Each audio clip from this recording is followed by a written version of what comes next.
حاملہ عورت کے ساتھ ہم بستری کی جا سکتی ہے، لیکن بہتر یہ ہے کہ جب حمل کے شروع کے ایام میں ہوں اس دنوں میں ہم بستری نہیں کرنی چاہیے، کیونکہ اب اس وقت حمل جو ہے تازہ تازہ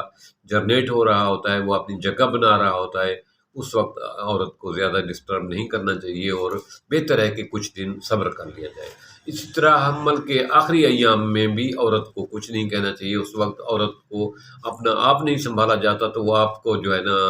انجوائمنٹ کیسے کرائے گی؟ تو ان دنوں میں بھی آخری کم و بیش مہینہ ڈیڑھ مہینہ عورت کو معاف کر دیا جائے، اس میں ہم بستری نہیں کرنی چاہیے۔ باقی دن جو ہیں اگر عورت تندرست ہے تو آپ ہم بستری کر سکتے ہیں، لیکن مناسب یہ ہے کہ اس کو زیادہ تنگ نہ کریں، الٹے سیدھے طریقے استعمال نہ کریں جس سے آپ کے بچے کو یا عورت کے اندر جو پیٹ میں جو بچہ ہے اس کو تکلیف ہو سکتی ہے، اس کا مسئلہ پیدا ہو سکتا ہے۔ اگر عورت کے ناف کے نیچے پین محسوس ہو رہا ہے تو پھر بھی نہ کریں، اور عورت کو کچھ جو ہے نا بلڈ نما کوئی چیز ڈسچارج ہو رہی ہے تو پھر بھی ہم بستری نہ کریں، یا آپ کی ہم بستری کرنے سے عورت کو مسئلہ پیدا ہوتا ہے، درد پیدا ہوتی ہے، تکلیف ہوتی ہے، تو پھر بھی ہم بستری نہ کریں۔ اگر آپ کا پہلے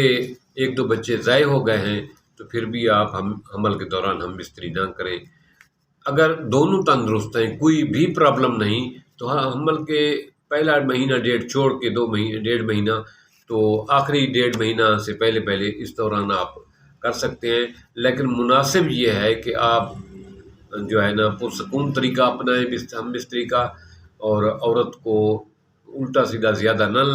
تنگ کریں، جس کی وجہ سے آپ کے بچے کے ضائع ہونے کا خطرہ ہو سکتا ہے۔ تو بچے کی صحت کے لیے، اپنی بیگم کی صحت کے لیے آپ کے لیے ضروری ہے کہ پہلا مہینہ ڈیڑھ جو ہے وہ چھوڑ دیا جائے، آخری ڈیڑھ 2 مہینے چھوڑ دیے جائیں، اور درمیان میں اگر عورت تندرست ہے اور اس کا کوئی مسئلہ پیدا نہیں ہو رہا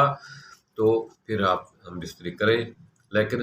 ذرا سکون سے، آرام سے، تاکہ جو